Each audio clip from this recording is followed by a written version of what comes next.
La primera ley biológica. Dice que toda alteración fisiológica que no es producida por un veneno, una herida o un estado carencial es resultado de un conflicto biológico que se inicia en la psique con un DHS, síndrome de Dirkhammer, definido por el Dr. Hammer. Cada uno de los programas especiales que solíamos llamar enfermedad solo comenzarán cuando percibamos un conflicto con nuestras necesidades biológicas.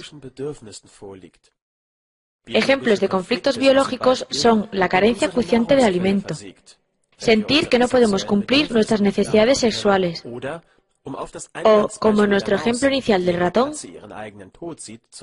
cuando nos enfrentamos a una amenaza mortal. Podría muy bien tratarse de situaciones visiblemente dramáticas para un observador externo, como la muerte inesperada de un familiar. Pero también podría ser una simple palabra en una discusión que te hiere y que no esperas. Por ejemplo, una grave acusación. Las posibilidades a la hora de sentir un conflicto biológico son tan variadas como lo son las interpretaciones y sentimientos humanos ante algún evento, de modo que es sencillamente imposible enumerarlas. ¿Ve usted una relación entre la muerte de su hijo y su cáncer de testículo? No solo veo una relación, sino que la he comprobado con precisión en más de 600 casos. Hay siempre una relación exacta y todos mis colegas están alborotados porque llamo a esto una ley. Pero en cada uno de los casos, cuando los hallazgos histológicos son exactos, puede comprobarse esta relación.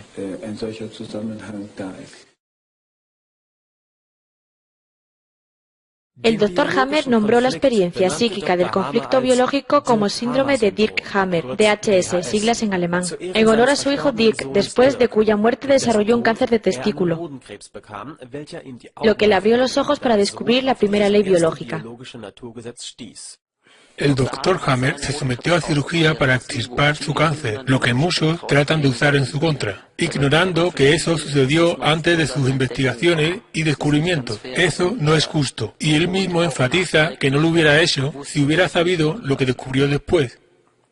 La primera ley biológica consta de 3 criterios. El primer criterio especifica las 3 condiciones del DHS, que son las condiciones necesarias para que un programa biológico especial tenga lugar.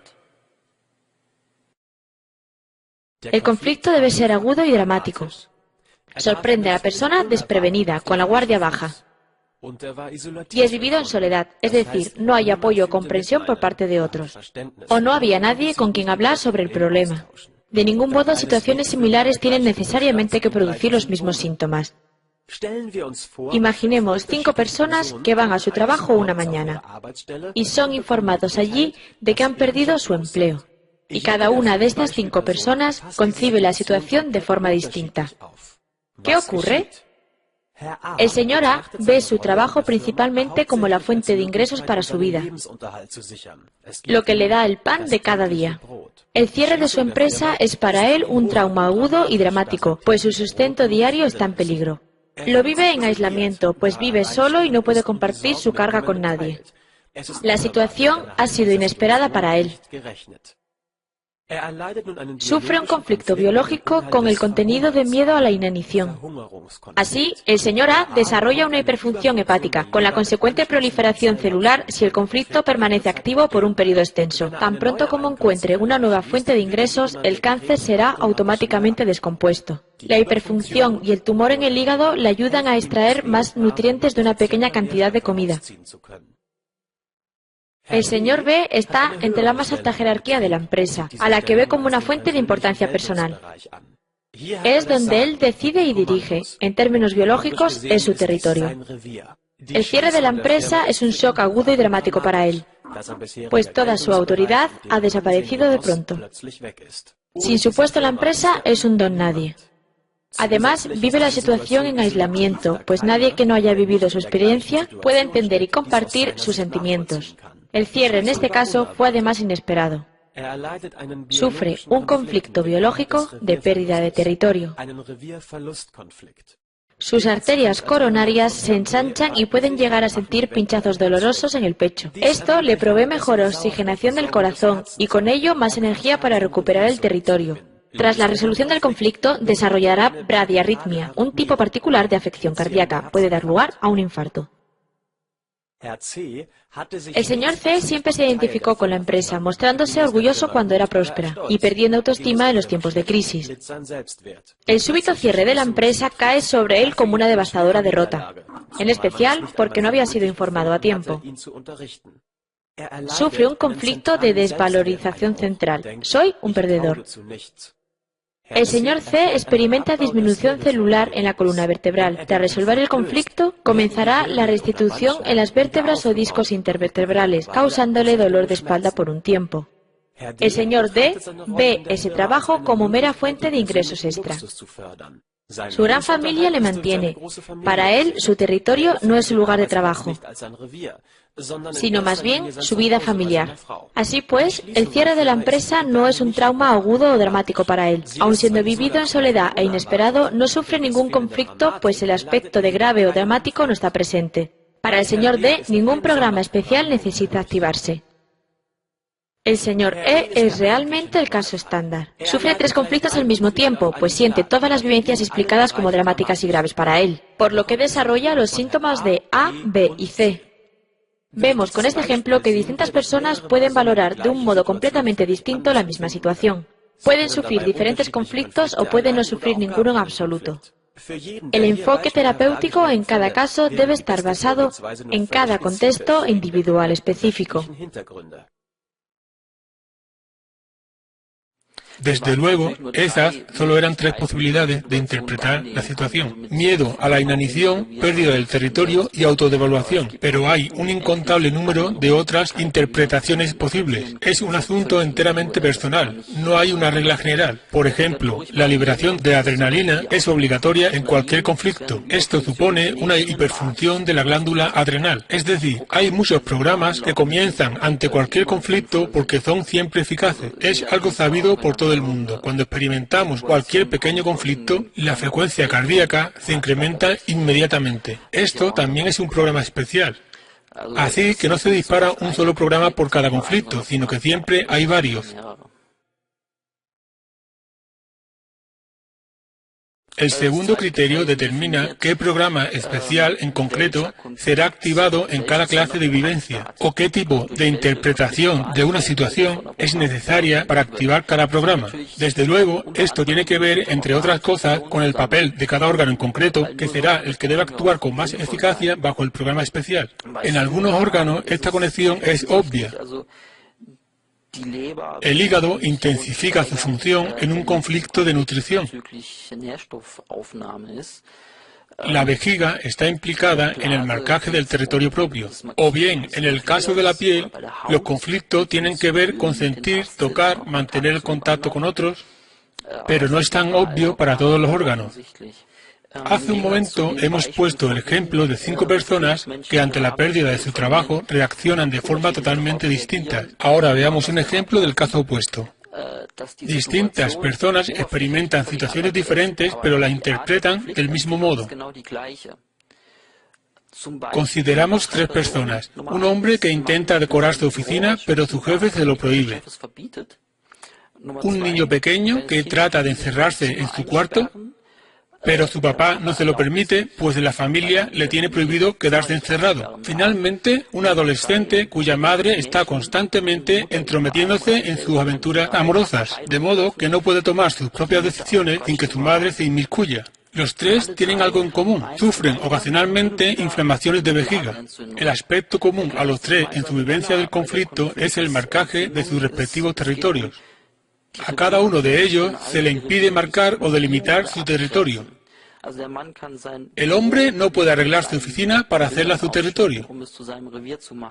El niño no puede encerrarse en su cuarto para delimitar su propio reino, pues el padre se opone.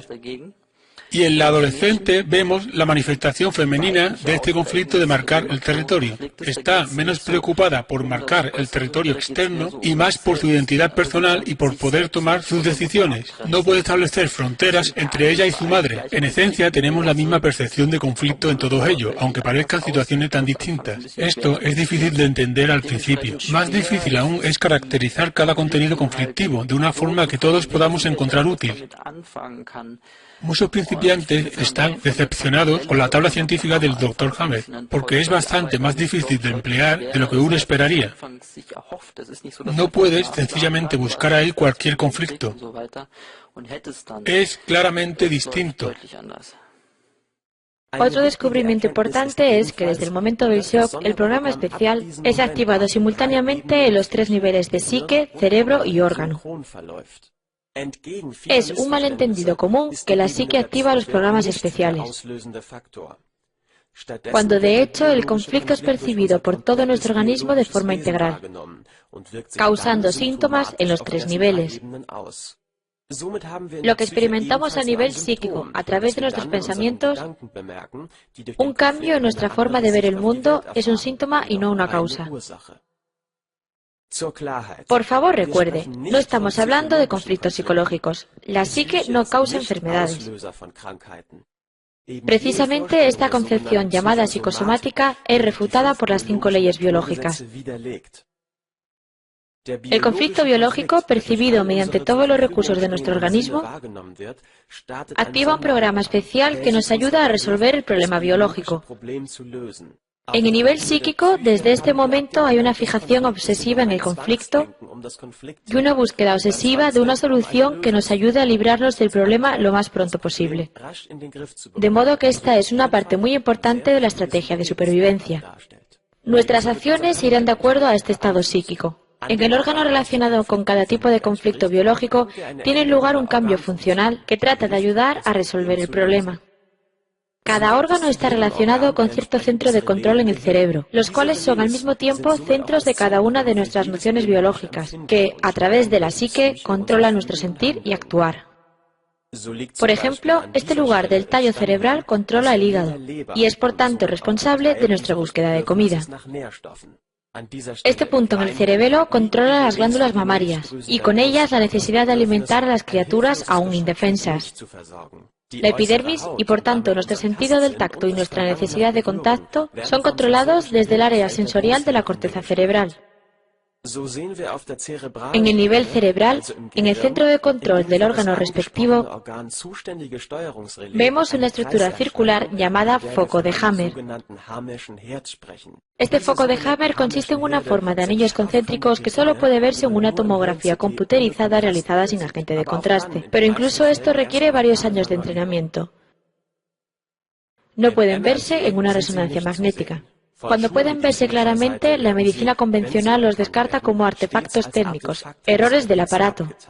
La estricta sincronía entre los 3 niveles permite hacer deducciones concluyentes a partir de los datos de un nivel respecto a los otros 2. Un lector entrenado de tomografías puede, mediante su revisión, decir qué condiciones psíquicas y orgánicas ha tenido una persona, por cuáles pasa ahora mismo y, en algunos casos, cuáles deben esperarse en el futuro. De modo que si en el centro cerebral para los alveolos pulmonares se ve un foco activo en una tomografía, se puede concluir con certeza que la persona ha incrementado su capacidad respiratoria, puede que con proliferación de las células alveolares, y que la persona está lidiando con un conflicto no resuelto de miedo a la muerte. Paralelamente, desde un síntoma orgánico específico, se pueden predecir los sentimientos y el estado cerebral de la persona. Los terapeutas experimentados pueden incluso extraer conclusiones sobre el estado orgánico y cerebral desde una anamnesis psíquica. Es natural que el nivel psíquico sea el más complicado de evaluar, pues depende, entre otras cosas, del estado mental de la persona y de su disposición a hablar de sentimientos íntimos. En cualquier caso, se pueden realizar predicciones perfectas a partir de una tomografía para los niveles orgánico y psíquico, siempre que los dispositivos adecuados estén disponibles. Lo he abandonado casi completamente, pues debido a mi experiencia en mi trabajo de enfermera, cuando veo un paciente enfrente mío, sé lo que está ocurriendo. Así, como regla general, no necesito una tomografía. Después de todo, creo que es fantástico decir que podemos hacer lectura de tomografías, pero es generalmente sobrevalorado.